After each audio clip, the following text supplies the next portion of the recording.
सहनाववतु सहनौ भुनक्तु सह वीर्यं करवावहै तेजस्विनावधीतमस्तु मा विद्विषावहै। ओम शांति शांति शांति ओम।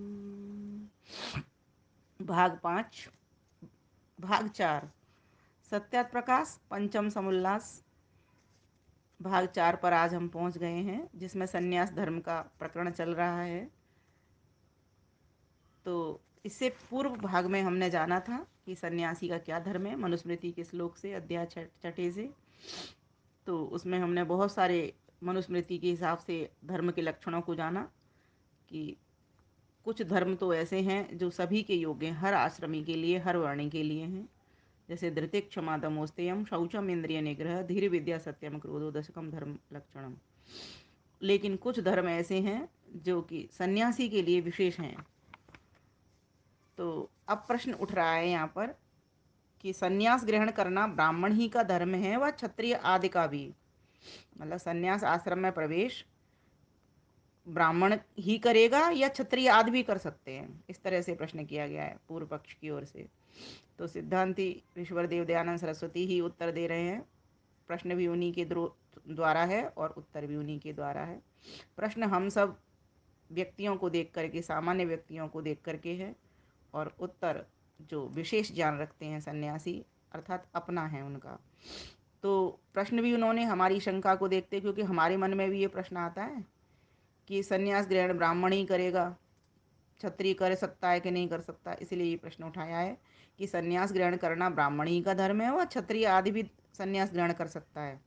तो उत्तर दिया जा रहा है ब्राह्मण ही को अधिकार है। क्योंकि फिर उसका समाधान बता रहे हैं वो, क्योंकि जो सब वर्णों में पूर्ण विद्वान, धार्मिक, परोपकार प्रिय मनुष्य है, उसी का नाम ब्राह्मण है। ब्राह्मण का अर्थ ही ये होता है, ब्राह्मण कोई जाति से अर्थ नहीं, ब्राह्मण का अर्थ वर्ण से है, जिसके भीतर विद्वता है, जो धर्म को अपने भीतर आत्मसात किए रखता है, जो परोपकारार्थ विचरता है, उसी मनुष्य का नाम ब्राह्मण समझना। और इस ब्राह्मण के बारे में तो पहले बता दिया था, जो अध्ययन अध्यापन करता है, यज्ञ यज्ञात करवाता है और दान देता है, दान लेता है, वो ब्राह्मण होता है। तो फिर और बहुत सारे और धर्म के भी विशेषताएं ब्राह्मण के भीतर बता दी कि जो चारों वर्ण है ना, उनमें सबसे अधिक विद्वता जिसके पास है, और धर्म का गुण जिसके पास है, और परोपकार जिस सबसे अधिक कर रहा है, उसी को ब्राह्मण जानना। तो इसीलिए ब्राह्मण को ही अधिकार है, ये स्पष्ट कर दिया। संन्यास ग्रहण करना बिना पूर्ण विद्या, फिर लिखते हैं वो, बिना पूर्ण विद्या के, धर्म के, परमेश्वर की निष्ठा के और वैराग्य के संन्यास ग्रहण करने में संसार का विशेष उपकार नहीं हो सकता। और ये सच ठीक बात भी है। इसलिए इसकी लोक श्रुति है कि ब्राह्मण को संन्यास का अधिकार है, अन्य को नहीं। ये मनु का प्रमाण मिलता है, मनु का प्रमाण दे रहे हैं, छठे अध्याय का 97वां श्लोक है। एष वो अवेतो धर्मो ब्राह्मण से चतुर्विध पुण्योक्षय फल प्रेत्य राजधर्मम निबोधत। मनु जी कहते हैं कि हे ऋषियों, ये 4 प्रकार अर्थात ब्रह्मचर्य, गृहस्थ, वानप्रस्थ और संन्यास आश्रम का करना ब्राह्मण का धर्म है। यहाँ वर्तमान में पुण्य स्वरूप और शरीर छोड़े पश्चात मुक्ति रूप अक्षय आनंद का देने वाला संन्यास धर्म है। इसके आगे राजाओं का धर्म तुम मुझसे सुनो। इससे संन्यास ग्रहण का अधिकार मुख्य करके ब्राह्मण का है और क्षत्रिय आदि का ब्रह्मचर्य आदि है। ये स्पष्ट कर दिया यहाँ पर कि ब्राह्मण का कर्म कौन सा है, कि ब्राह्मण का ही ये कर्म है सन्यासी, क्योंकि उसने मोक्ष का सुख प्राप्त करना है। मोक्ष का सुख तो सभी प्राप्त करना चाहते हैं, लेकिन सब चाहते हैं, लेकिन चाहना की पूर्ति कहाँ होगी, संन्यास आश्रम में जाकर के होगी। और क्षत्रिय आदि के लिए ब्रह्मचर्य आदि का, कि अर्थात ब्रह्मचर्य गृहस्थ आदि आश्रमों में वो प्रवेश करेगा, तो उसके लिए बल चाहिए उसको, तो ब्रह्मचर्य आश्रम को ग्रहण करेगा वो। तो जो क्षत्रिय वर्ण का व्यक्ति है, अर्थात जिसके भीतर रक्षा का भाव है, सबकी रक्षा करना जानता है, ऐसा व्यक्ति अपनी भुजाओं के बल को बढ़ाए तो ब्रह्मचर्य आदि आश्रम में घुसे, वो ब्रह्मचारी बने। तो इस प्रकार से फिर प्रश्न फिर रुकते नहीं है प्रश्नों को, क्योंकि प्रश्न तो फिर उठेगा इसके बाद भी कि संन्यास ग्रहण की आवश्यकता ही क्या है। अब यहाँ इसी बात को कह दिया कि पहले तो पूछ लिया कि संन्यास ग्रहण करना ब्राह्मण ही का धर्म है व क्षत्रिय आदि का, तो उत्तर मिल गया कि ब्राह्मण का ही है। तो कहा कि संन्यास ग्रहण की आवश्यकता ही क्या है, तो उत्तर दिया जा रहा है जैसे शरीर में सिर की आवश्यकता है वैसे आश्रमों में संन्यास की आवश्यकता है, क्योंकि इसके बिना विद्या धर्म कभी नहीं बढ़ सकता। और दूसरे आश्रमों को विद्या ग्रहण, गृह का कृत्य और तपश्चर्या आदि का संबंध होने से अवकाश बहुत कम मिलता है। और ठीक बात भी है। गृहस्थ उतना सन्यासी की तरह विद्या का पठन पाठन नहीं कर सकता, उतनी उपासना नहीं कर सकता, उतना भजन नहीं कर सकता भगवान का, और उतने परोपकार के कामों को भी नहीं कर सकता, क्योंकि उसके साथ उसका परिवार और बाकी के चारों आश्रम जुड़े हुए रहते हैं। ये तो है भी सच्चाई। पश्चात पक्षपात छोड़कर वर्तना दूसरे आश्रमों को दुष्कर है। और दूसरी बात, राग द्वेष से ग्रसित रहते हैं, अविद्या से ग्रसित रहते हैं, तो पक्षपात तो हो ही जाता है। अपने के लिए सभी पच जाते हैं यहाँ पर। न्यायुक्त कर्म नहीं कर पाते क्योंकि मोह घेरे रहता है परिवार का। जैसा सन्यासी सर्वतोमुक्त होकर जगत का उपकार कर सकता है वैसा अन्य आश्रम नहीं कर सकता। ठीक बात है बिल्कुल। क्योंकि सन्यासी को जितना अवकाश सत्य विद्या से पदार्थों के विज्ञान की उन्नति का मिलता है उतना अन्य आश्रम को नहीं मिल सकता। ठीक बात है। गृहस्थी हो चाहे ब्रह्मचारी हो, ब्रह्मचारी तो विद्या अध्ययन में ही लगा, इतना लगा रहता है, परोपकार तो वो करने की सोचे कैसे। और गृहस्थ आश्रमी वाला जो होता है वो अपने परिवार को चलाने में लगा रहता है पूरे वक्त। और जो वानप्रस्थी होता है उसका भी बहुत कुछ समय इसमें लगता है, अध्ययन अध्यापन में लग जाता है, चिंतन मन में लग जाता है। हालांकि वो उपासना की स्टेज पर पहुंच रहा होता है, उपासना उसकी प्रारंभ हो चुकी होती है, चिंतन मनन भी करता है, लेकिन फिर भी सन्यासी और अधिक कर पाता है, क्योंकि सन्यासी अब हर चीज से मुक्त हो गया है, हर तरह के संग से मुक्त है, राग द्वेष से विद्या से मुक्त है। तो कहा इसीलिए उतना गृहस्थी और वानप्रस्थ आश्रमी के जो लोग हैं वे नहीं कर सकते जितना कि सन्यास आश्रम वाला कर सकता है। तो बिल्कुल ठीक यहाँ पर लिखा है। तो फिर प्रश्न किया गया कि सन्यास ग्रहण करना ईश्वर के अभिप्राय से विरुद्ध है। किसी ने प्रश्न किया पूर्व पक्षी ने कि सन्यास ग्रहण करना ईश्वर के अभिप्राय से विरुद्ध है, क्योंकि ईश्वर का अभिप्राय मनुष्यों की बढ़ती करने में है। इसीलिए वो लिख रहा है कि मनुष्य फिर बढ़ेंगे कैसे अगर सभी सन्यास ग्रहण कर लेंगे। जब गृहआश्रम नहीं करेगा तो उससे संतान ही नहीं होंगे, और जब सन्यास आश्रम ही मुख्य और सब मनुष्य करें तो मनुष्यों का तो मूल अच्छेदन हो जाए, अर्थात मनुष्य तो बने ही नहीं, वो सृष्टि का सृजन ही नहीं हो जब सन्यासी हो जाए तो। ये बिल्कुल सामान्य सा प्रश्न रखा है। तो उसका उत्तर देखो कितना अच्छा दे रहे हैं वो। अच्छा, विवाह करके भी बहुतों के संतान नहीं होते अथवा होकर शीघ्र नष्ट हो जाते हैं, फिर वह भी ईश्वर के अभिप्राय से विरुद्ध करने वाले हुआ तुम्हारी मान्यता में। तो जो तुम कहो कि यत्ने कृते यत्न सिद्ध्यति को अत्र दोषः, ये किसी कवि का वचन है, पंचतंत्र मित्रवेद कथाचार श्लोक 217, ये प्रमाण दे दिया है महर्षि दयानंद सरस्वती ने। जो यत्न करने से भी कार्य सिद्ध न हो तो इसमें कोई भी दोष नहीं। तो हम तुमसे पूछते हैं कि गृहआश्रम से बहुत से संतान होकर आपस में विरुद्ध आचरण करके लड़ मरें तो हानि कितनी बड़ी होती है। होती है ना। समझ के विरोध से लड़ाई बहुत होती है। जब सन्यासी एक वेदोक्त धर्म के उपदेश से परस्पर प्रीति उत्पादन करेगा करावेगा तो लाखों मनुष्यों को बचा देगा। आप ये क्यों नहीं सोचते हो। और हजारों गृहस्थों के तुल्य मनुष्यों की बढ़ती कर देगा। सब मनुष्य संन्यास ग्रहण कर ही नहीं सकते, और दूसरी बात, सारे मनुष्य तो संन्यास ग्रहण वैसे भी नहीं कर सकते, क्योंकि सबकी विषयाशक्ति कभी छूटती नहीं है। ये तो कोई कोई विवेकी वैरागी होता है वही कर पाता है। जो जो सन्यासियों के उपदेश से धार्मिक मनुष्य होंगे वे सब जानो सन्यासी के पुत्र के समान है। इसलिए तुम जो ये बात कह रहे हो ना, मूलच्छेदन हो जाएगा मनुष्यों का क्योंकि संतान होंगी नहीं, तो ऐसा नहीं है। सन्यासी की भी तो संतानें होती हैं जो शिष्य उनके होते हैं। जो गृहस्थी यजमान होते हैं वे सब पुत्र तुल्य ही होते हैं, उनको उपदेश किया करते हैं वो प्रव्राजक बन करके। तो इसीलिए ये तुम्हारी बात ठीक नहीं है इस तरह से सोचना कि ईश्वर के विरुद्ध है। ईश्वर के विरुद्ध नहीं है संन्यास ग्रहण करना। ईश्वर ने तो चारों आश्रमों की बात की है। सृष्टि सृजन गृहस्थियों के लिए, सन्यासियों के तो लिए नहीं है। तो सन्यासी जो गृहस्थ का पालन नहीं कर रहा तो इसका मतलब वो अन्य गृहस्थियों को तो बना रहा है, अपने गृहस्थ का नहीं कर रहा, व्यक्तिगत नहीं कर रहा वो, लेकिन सभी और गृहस्थियों की तो उन्नति के हितार्थ विचर रहा है। कितना सुंदर उत्तर दिया है ऋषिवर देवदयान ने। तो प्रश्न फिर भी नहीं रुक रहा। तो प्रश्न कहा, सन्यासी लोग कहते हैं कि हमको कुछ कर्तव्य नहीं, अन्न वस्त्र लेकर आनंद में रहना, अविद्या रूप संसार से माथा पक्षी क्यों करना। और बढ़िया प्रश्न है ये, हमारे मन में भी ऐसे उठते हैं। अपने को ब्रह्म मानकर संतुष्ट रहना, कोई आकर पूछे तो उसको भी वैसा ही उपदेश कर देना कि तू भी ब्रह्म है, तुझको पाप पुण्य नहीं लगता, क्योंकि शीतोष्ण शरीर क्षुधा तृषा प्राण और सुख दुख मन का धर्म है। जगत मिथ्या है और जगत के व्यवहार भी सब कल्पित झूठे हैं, इसलिए इनमें फंसना बुद्धिमानों का काम नहीं, ऐसा कहते हैं ना सन्यासी। इसीलिए उसे प्रश्न उठाया है। जो कुछ पाप पुण्य होता है वह देह और इंद्रियों का धर्म है, आत्मा का नहीं। इत्यादि उपदेश करते हैं, ऐसा ऐसा उपदेश करते हैं। और आपने और ही सन्यास का धर्म कह दिया, लेकिन आपने दूसरे ढंग का ये कह दिया सन्यास का धर्म। अब हम किसको सच्चा माने, किसको झूठा माने? सही बात है ये।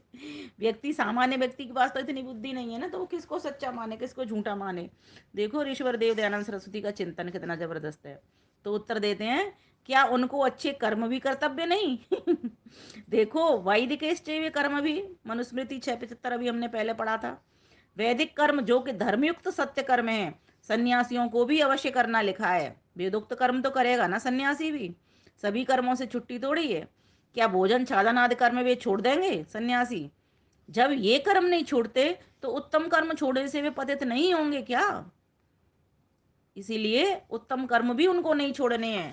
जब गृहस्थों से अन्न वस्त्र आदि लेते हैं और उनका उपकार नहीं करते तो वे क्या माँ पापी नहीं होंगे? वे सभी माँ पापी कहलाएंगे सन्यासी भी। क्यों, गृहस्थियों से अन्न वस्त्र तो ले रहे हैं, दान दक्षिणा तो ले रहे हैं, लेकिन उनको बिल्कुल भी ज्ञान देने का उपकार नहीं कर रहे, उपदेश आदि का उपकार नहीं कर रहे, तो क्या वे माँ पापी नहीं कहलाएंगे? जैसे आंख का काम देखना है, कान का काम सुनना ना हो, तो आंख और कान का होना व्यर्थ है। वैसे जो सन्यासी सत्योपदेश और वेदादि सत्य शास्त्रों का विचार प्रचार नहीं करते, तो वे भी जगत में व्यर्थ भार रूपी की तरह ही हैं। और जो अविद्या रूप संसार से माता पक्षी क्यों करना आदि लिखते और कहते हैं, वैसे उपदेश करने वाले ही मिथ्या रूप और पाप के बढ़ाने आ रहे पापी संत हैं। देखो, स्वामी दयानंद सरस्वती स्वयं सन्यासी होकर के भी कितना उन्होंने वो कर दिया यहाँ पर, कि जो लोग अविद्या रूप संसार से माथा पक्षी क्यों करना ऐसा अगर कह रहे हैं और लिख रहे हैं, और ऐसा गलत वो कर रहे हैं, मिथ्या उपदेश कर रहे हैं, तो ऐसे ही लोग जो सन्यासी होते हैं वे ही पाप के बढ़ाने आ रहे पापी सन्यासी होते हैं। जो कुछ शरीर आदि से, इसीलिए ये सन्यास प्रकरण को समझना बहुत जरूरी है। जिस जिस व्यक्ति को ये ज्ञान हो जाएगा ना, विद्या हो जाएगी, वो पता लगा लेगा कि ये सन्यासी कैसा है सामने वाला। इससे हम उपदेश लें, इसको घर में शरण दें या नहीं दें। जो कुछ शरीर आदि से कर्म किए जाते हैं वे सब आत्मा ही के, और उनका फल भोगने वाला भी आत्मा है। जो जीव को ब्रह्म बतलाते हैं वे तो अविद्या निद्रा में सो रहे हैं, अविद्या की नींद में सो रहे हैं वो तो। क्योंकि जीव थोड़ी ब्रह्म होता है, क्योंकि जीव तो अल्प है, अल्पज्य है, और ब्रह्म सर्वव्यापक सर्वज्ञ है। ब्रह्म नित्य शुद्ध, नित्य बुद्ध, नित्य मुक्त स्वभाव वाला है, और जीव कभी बद्ध होता है तो कभी मुक्त हो जाता है। ब्रह्म को सर्वव्यापक सर्वज्ञ होने से ब्रह्म व अविद्या कभी नहीं होती, और जीव को कभी विद्या हो जाती है और कभी अविद्या हो जाती है, कभी मुक्त होता है, कभी बंधन में पड़ जाता है। ब्रह्म जन्म मरण दुख को कभी प्राप्त नहीं होता, और जीव को प्राप्त होता ही है हमको। इसलिए वह उनका उपदेश तो मिथ्या है। देखो कितना अच्छे से समझा दिया, पूरा ज्ञान भी दे दिया और सब कुछ समझा दिया एक ही प्रश्न में। अब ये प्रश्न फिर उठाया पूर्व पक्ष ने, वो चुप तो बैठने वाला नहीं, तो कहा सन्यासी सर्व कर्म विनाशी। और अग्नि तथा धातु को स्पर्श नहीं करते, ये बात सच्ची है व नहीं? क्योंकि ऐसा भी सुन रखा है, जन सामान्य में ये फैला हुआ है कि सन्यासी अग्नि का प्रयोग नहीं करता क्योंकि उसका घर तो होता नहीं है। और दूसरी बात, धातु को भी स्पर्श नहीं करता, उसको धातु किसी काम के लिए जरूरत है नहीं, एक कमंडल उसके पास होता है, एक डंडा होता है, बस दो ही चीज उसकी होती है। तो अग्नि और ये धातु तो सब गृहस्थियों के लिए, इनके लिए होती है, इसलिए उसने प्रश्न ये उठाया।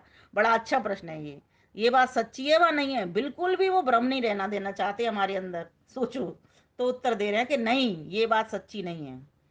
सम्यक नित्यमास्ते यस्मिन् यद्वा सम्यक न्यसन्ति दुखानि कर्माणि येन स संन्यास स प्रशस्तो विद्यते यस्य स सन्यासी। उत्तर अर्थ लिख रहे हैं इसका। अर्थात जो ब्रह्म और उसकी आज्ञा में उपविष्ट, अर्थात स्थित, और जिससे दुष्ट कर्मों का त्याग किया जाए, वह उत्तम स्वभाव जिसमें हो वो सन्यासी कहता है। देखो, जो ब्रह्म और उसकी आज्ञा को मानने वाला होता है और उसी में स्थित रहता है,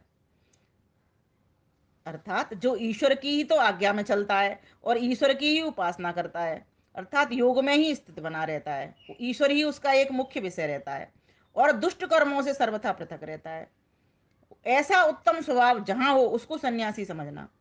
इसमें सुकर्म का कर्ता और दुष्ट कर्मों का विनाश करने वाला सन्यासी कहता है, ये स्पष्ट कर दिया। तो फिर प्रश्न उठाया जा रहा है, अध्यापन और उपदेश गृहस्थ किया करते हैं, पुनः सन्यासी का क्या प्रयोजन है? अध्यापन और उपदेश तो गृहस्थ करते हैं, पुनः सन्यासी का क्या प्रयोजन है? तो उत्तर दिया जा रहा है, सत्योपदेश सब आश्रमी करें। सत्य का उपदेश तो सभी आश्रमों के लिए छूट है, और सुने, सभी श्रवण करें और सभी उपदेश करें, परंतु जितना अवकाश और निष्पक्षपातता सन्यासी को होती है उतनी गृहस्थी को नहीं। ये बात ठीक है। जितना मतलब भजन करने का या उपदेश करने का समय और निष्काम कर्म करने का ये सब सन्यासी के पास होता है और निष्पक्ष रहता है सन्यासी, उतना वास्तव में गृहस्थी नहीं हो पाता। इसलिए हाँ, जो ब्राह्मण है उनका यही काम है कि पुरुष पुरुषों को और स्त्री स्त्रियों को सत्य उपदेश और पढ़ाया करें। और जितना भ्रमण का अवकाश सन्यासी को मिलता है उतना गृहस्थ ब्राह्मण आदि को कभी मिल ही नहीं सकता। ठीक बात भी है। जितना प्रचार प्रसार एक सन्यासी कर सकता है बिना परिवार के परिव्राजक बन करके, उतना गृहस्थ नहीं कर पाता, क्योंकि उसके पास अपनी जिम्मेवारियां भी बहुत होती हैं गृहस्थ की, और बाकी के 4 आश्रमों की भी जिम्मेवारी उसी के पास ही है। तो इसीलिए जो सन्यासी को जितना अवकाश मिलता है ना भोजन भजन का और उसका भ्रमण का, वो उतना गृहस्थियों को नहीं मिलता। तो जब ब्राह्मण वेद विरुद्ध आचरण करें तब उनका नियंता सन्यासी ही तो होता है। इसलिए सन्यास का होना उचित है। बिल्कुल ठीक बात है। मार्गदर्शक मंडल में सन्यासी प्रथम पूज्य है। तो बहुत बढ़िया बात का उत्तर दिया इसका। फिर प्रश्न आएगा एक, एक रात्रिम बसित ग्रामे। ये इसमें नारद परिव्राजक उपनिषद उपदेश 4:14 ये तुलना है। तो इसमें कहा गया इत्यादि वचनों से सन्यासी को एकत्र एक रात्रि मात्र रहना, अधिक निवास न करना चाहिए, ऐसा सुना है। और ऐसा जनमानस में भी हम सुनते ही हैं कि एक रात से अधिक एक जगह पर नहीं रहना चाहिए। तो उत्तर दे रहे हैं, यह बात थोड़े से अंश में तो अच्छी है कि एकत्र वास करने से जगत का उपकार अधिक नहीं हो सकता और स्थानांतर का भी अभिमान होता है, राग द्वेष भी अधिक होता है, परंतु जो विशेष उपकार एकत्र रहने से होता हो तो रहे। ये देखना है इसमें, लेकिन इस चीज को समझना है। जैसे जनक राजा के यहाँ 4-4 महीने तक पंचशिखा आदि और अन्य सन्यासी कितने ही वर्षों तक निवास करते थे और एकत्र न रहना, यह बात आजकल के पाखंडी संप्रदायों ने बनाई है। क्योंकि जो सन्यासी एकत्र अधिक रहेगा तो हमारा पाखंड खंडित होकर अधिक न बढ़ सकेगा। बहुत बढ़िया प्रश्नोत्तरी चलिए, यहाँ पर शंका समाधान, आनंद आ रहा है। तो आज का पाठ हम यहीं तक छोड़ते हैं। भाग 4 ये आज तक यहीं करते हैं। ये बहुत अच्छे प्रश्न हैं। जब व्यक्ति को ये समझ हो जाएगी ना कि सन्यासी कैसा हो और किस सन्यासी के संरक्षण में हमको रहना है, किस सन्यासी से हमको मार्गदर्शन लेना है और किस सन्यासी को घर में ठहराना है, ये भी बहुत देखना जरूरी है। आजकल ये पाखंड और धूर्त और इस तरीके के बहुत आ रहे हैं भगवा वस्तुओं में, हमें पता नहीं होता कि कौन कैसा व्यक्ति है। इसीलिए ऋषिवर देव दयानंद सरस्वती ने जो उपकार हमारे ऊपर किया है, एक सन्यासी होते हुए भी इतना शुद्ध, इतना पवित्र, इतना आदर्श, इतना प्रेरक, क्या उनके लिए मेरे पास शब्द नहीं है। हमारे लिए छोड़ा है उन्होंने कि वास्तव में सब परिवार बन जाए। एक उत्तम सन्यासी की वास्तव में अगर पहचान करनी है, अपना आदर्श बनाना है, तो ऋषिवर देव दयानंद सरस्वती को हमको बनाना चाहिए। और जो उनके अनुयायी हैं और जो उन्हीं के जैसी बातों को चल करके अपने जीवन को बना रहे हैं, उस तरीके के सन्यासी को हमें प्रवेश देना चाहिए और इन सब बातों को समझ करके रक्षा करनी चाहिए स्वयं की और सबकी।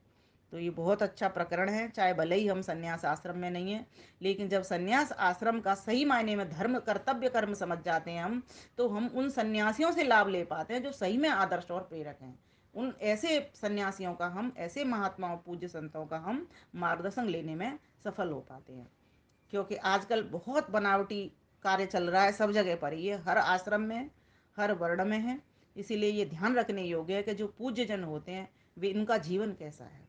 तो ये ऋषिवर देव दयानंद सरस्वती ने हमारे ऊपर बड़ा उपकार किया कि हमें संन्यास प्रकरण को समझा करके उनसे मार्गदर्शन, किन से मार्गदर्शन लें, किन से नहीं लें, कौन सन्यासी धार्मिक है, कौन सन्यासी अधार्मिक है, किस तरह की सन्यासी हमारा भला कर सकते हैं और कौन सही माने में सन्यासी हैं और कौन सा वर्ण का व्यक्ति सन्यास आश्रम को धारण कर सकता है। ये सभी शंकाओं का समाधान आज उन्होंने पूर्व पक्ष और सिद्धांत पक्ष बन करके हमारे समक्ष किया। अभी प्रश्न बहुत बाकी हैं।